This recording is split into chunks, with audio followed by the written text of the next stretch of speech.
A large black man named John Coffey is standing close to a woman who looks like she is on her final breath. Her name is Melinda Moores, and she is barely alive. John gently leans forward and kisses her. What makes this moment shocking is that her husband, Warden Moores, is right there, watching silently, without anger or protest. He seems to know that something important is happening. Suddenly, the room fills with an unnatural force. A golden glow pours out of Melinda's mouth, shaking the entire house, as if the walls themselves are afraid. It feels like a dark sickness that had been hiding inside her for years is finally being ripped out. That glowing energy rushes straight into John Coffey's body. Within seconds, Melinda's weak body regains strength. The deadly brain tumor that had tortured her for so long vanishes completely. But this miracle comes at a cost. The illness does not disappear. It moves. John Coffey collapses, screaming in pain as the disease takes over his body.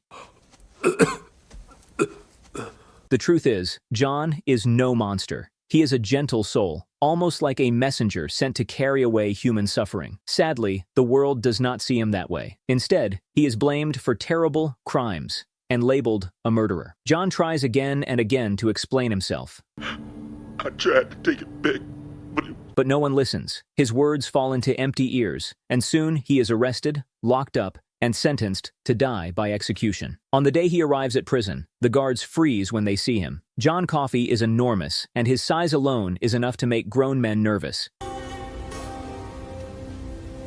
Everyone thinks the same thing. If this guy gets angry, we're done for. But what they soon discover is the opposite. Behind that giant body is a scared, innocent man with a childlike heart. His voice shakes when he speaks. Yes, boss. I can talk. The head guard, Paul Edgecombe, quickly realizes that John is not aggressive at all. Seeing no danger, Paul orders Brutus Howell to remove John's chains. Then comes John's very first question, and it catches everyone off guard. He quietly asks whether the lights are turned off at night when it's time to sleep. Do you leave the light on after bedtime? Darkness frightens him in unfamiliar places. After asking, he politely reaches out his hand and softly says, "Thank you." For a man built like a mountain, his manners are gentler than a breeze. Paul finds it hard to believe that someone so pure could be a killer. Curious and uneasy, he opens John Coffey's case file. Inside, he learns about a horrifying incident. A farmer's twin daughters, Cora and Kathy, had disappeared one evening. When their father searched for them, he found John Coffey holding the girls' lifeless bodies, crying like a broken child. I tried to take it back, but it was too late. Without asking questions, the villagers blamed John on the spot. Something about the story doesn't sit right with Paul. Over the years, he has dealt with truly dangerous criminals, people with empty eyes and cruel hearts. John Coffey is nothing like them. Trying to dig deeper, Paul visits John's lawyer, hoping for clarity. Instead, he finds a bitter, narrow-minded man who contributes nothing helpful. He cruelly refers to John as an animal. You'd be wrong. Believe me, we tried. Hearing this, Paul feels a heavy disappointment settle in his chest. Around the same time, a new prisoner arrives. William Wild Bill Warden. At first glance, he seems foolish and unstable, almost harmless. Some guards even think he's more stupid than dangerous. That assumption lasts about 5 minutes. John Coffey immediately senses something is wrong and warns Paul to be careful. Before the warning is even finished, Wild Bill snaps. He suddenly attacks a guard, wrapping his chain around the man's neck. Paul rushes in, but Bill delivers a brutal kick below Paul's stomach. Another guard finally manages to restrain him, but the damage is already done. Paul collapses, screaming in pain. What no one knows is that Paul suffers from severe cystitis, a painful infection that makes every visit to the bathroom feel like torture. To him, urinating feels like being stabbed by 1,000 needles, clearly not something anyone signs up for. That night, Paul's pain becomes unbearable. Exhausted and desperate, he hears John Coffey calling his name from behind the bars. Somehow, Paul forces himself to walk to John's cell. John reaches out, grabs him firmly, and places his other hand where the pain is strongest. Paul freezes in fear. Then, chaos erupts. The prison lights flicker wildly before bursting with loud pops.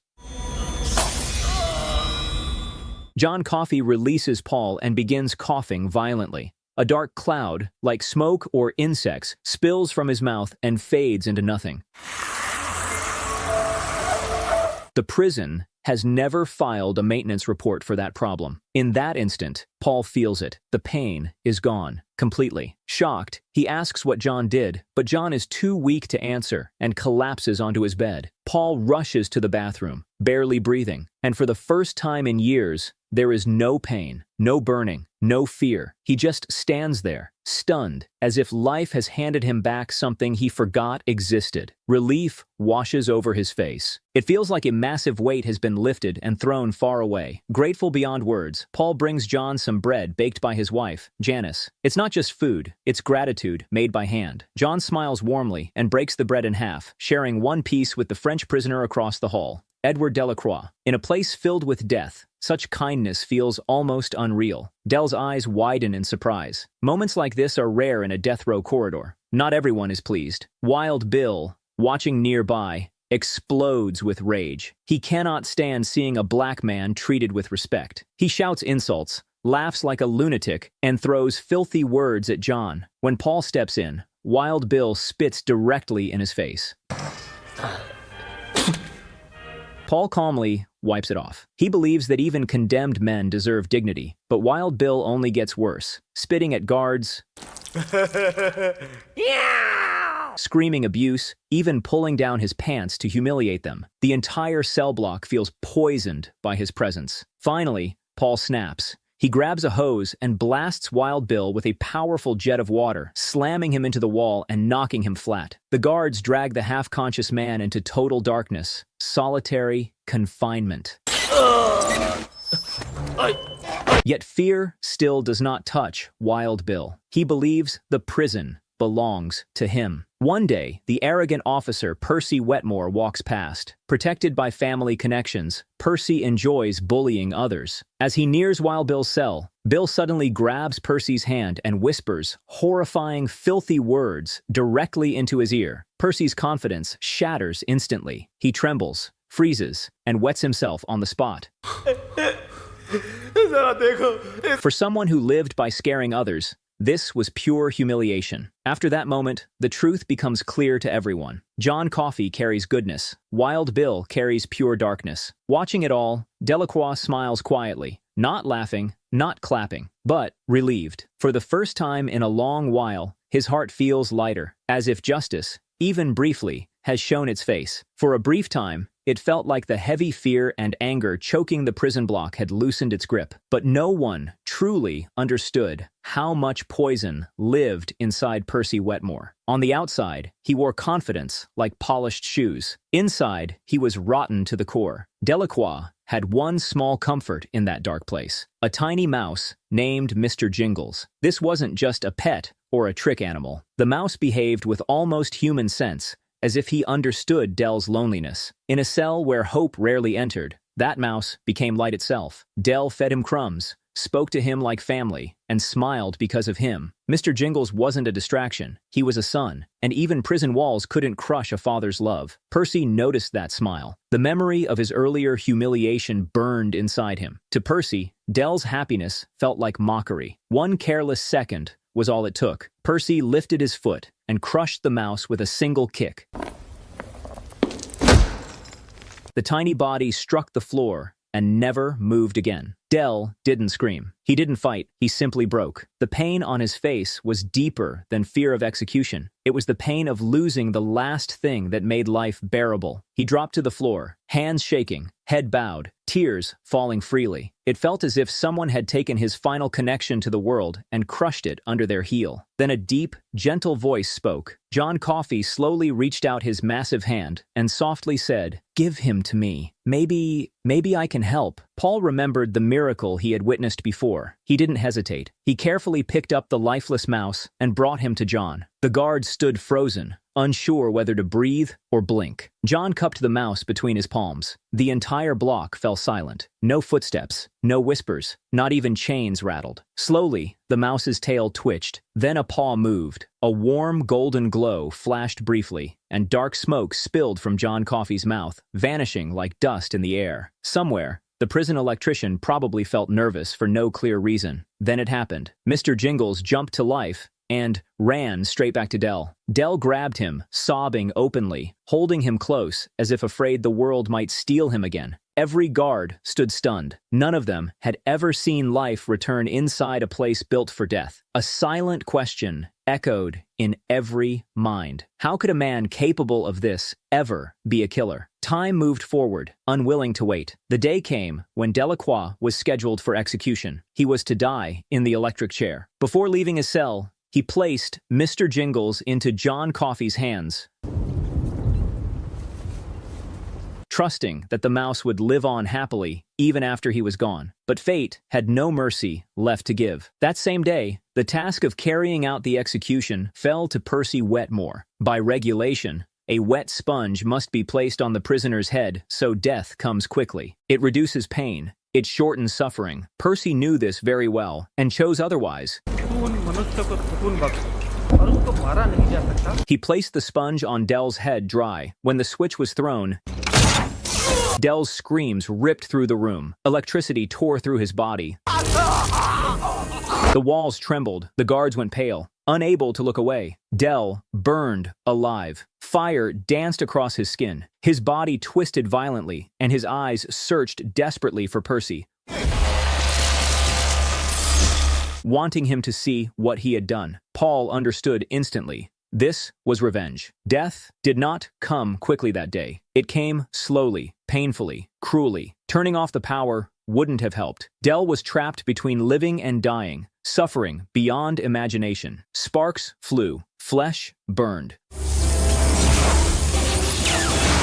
The room filled with horror no one could escape. Inside his cell, John Coffey felt it all. His body shook with each surge of electricity. His breath came in gasps, teeth chattering, eyes wide with terror. He had never seen a man die like that, and it shattered him. When it was finally over, Dell's body sat blackened and lifeless in the chair. Percy showed no regret. He spoke proudly, justifying himself. His face carried nothing but hatred. That was enough. Brutus Howell snapped and punched Percy hard in the face. For the first time, Percy learned that power doesn't always protect you. Later, Paul visited John Coffey. The sight broke his heart. John sat curled on his bed, crying uncontrollably. His massive body shook as tears soaked his face. Despite his power, he couldn't save everyone. Between sobs, he said he was tired of the pain, tired of the world. A few days later, Paul met with Warden Hal Moores and learned something shocking. Melinda Moores had developed a brain tumor. Paul said nothing, but a dangerous thought lit up in his mind. That night, he couldn't sleep. Helping John escape would cost him everything: his job, his honor, his freedom. But letting Melinda die when help was possible felt even worse. When he told his wife Janice, she answered calmly, "If you can save someone and don't, that's the real crime." That settled it. Paul gathered his trusted guards. The plan was risky, illegal, and reckless, but everyone agreed. This wasn't about rules. It was about humanity. They crushed sleeping pills and mixed them into Wild Bill's drink. Otherwise, chaos would follow.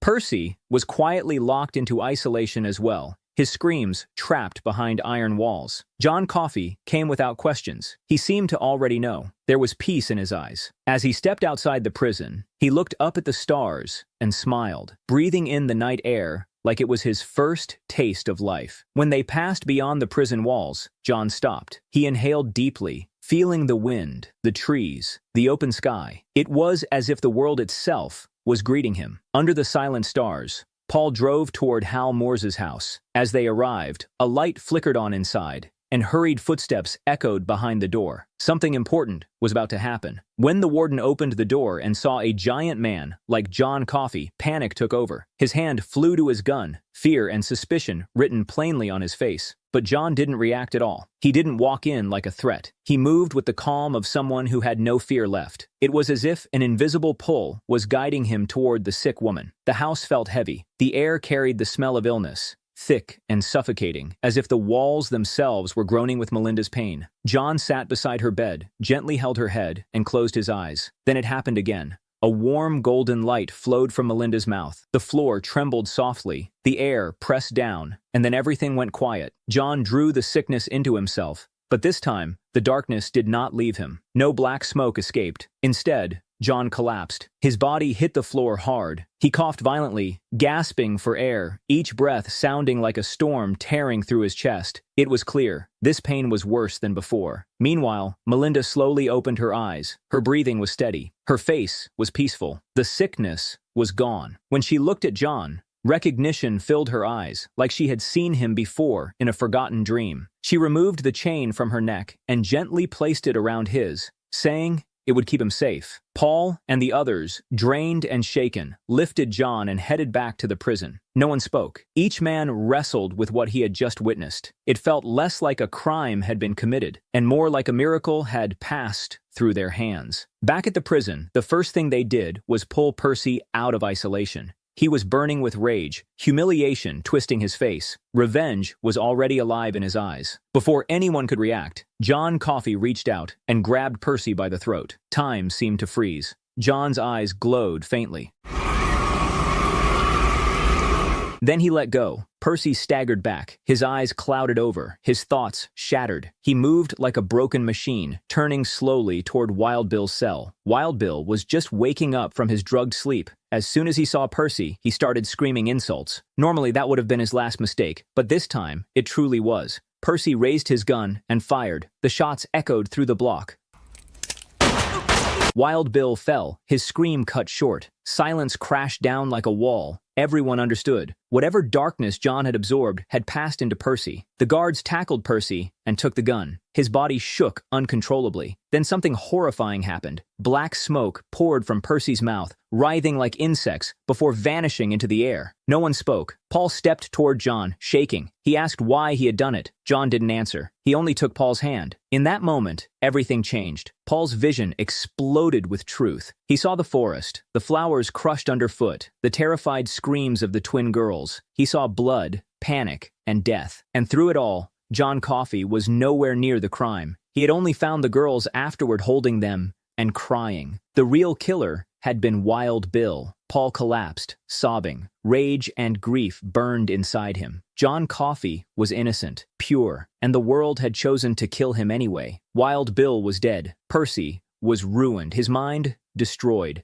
He would spend the rest of his life in a mental institution, a hollow shell of the man who once bullied everyone. But none of that fixed the real problem. John Coffey was still sentenced to die. Paul knew the truth now, but truth didn't matter to the law. He offered John a way out. He could escape, disappear into the forest, live free. John refused. He said he was tired of hatred, tired of pain, tired of carrying the suffering of the world inside his chest. Death didn't scare him, he said. Living with all that pain was far worse. There was a truth in his voice so heavy it crushed Paul's heart. Some of the purest souls suffer the most. The guards wanted to grant John one final wish, maybe to see a river or feel grass beneath his feet. John asked to watch a movie. He had never seen one before. The film he chose was Top Hat. They took him to the small screening room. The lights dimmed. The projector flickered to life. As music filled the room and dancers moved across the screen,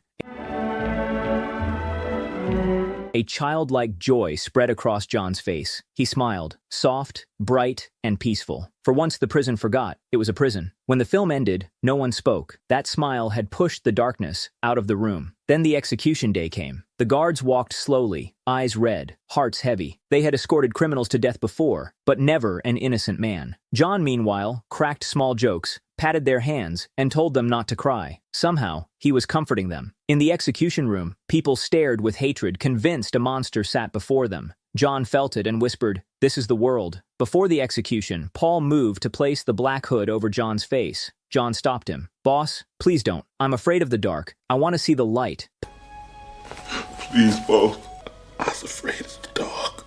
Paul nodded, unable to speak. The room fell silent. No one wanted to press the switch, but the law doesn't care about hearts. It only cares about orders. John looked at Paul and smiled gently, as if saying goodbye. Paul held his hand one last time. The switch was thrown. Electricity roared. Light filled the room. And in that blinding moment, a man who carried the pain of others left the world forever. When it was over, the room felt empty, like something far greater than a life had been lost, as if humanity itself had taken its final breath.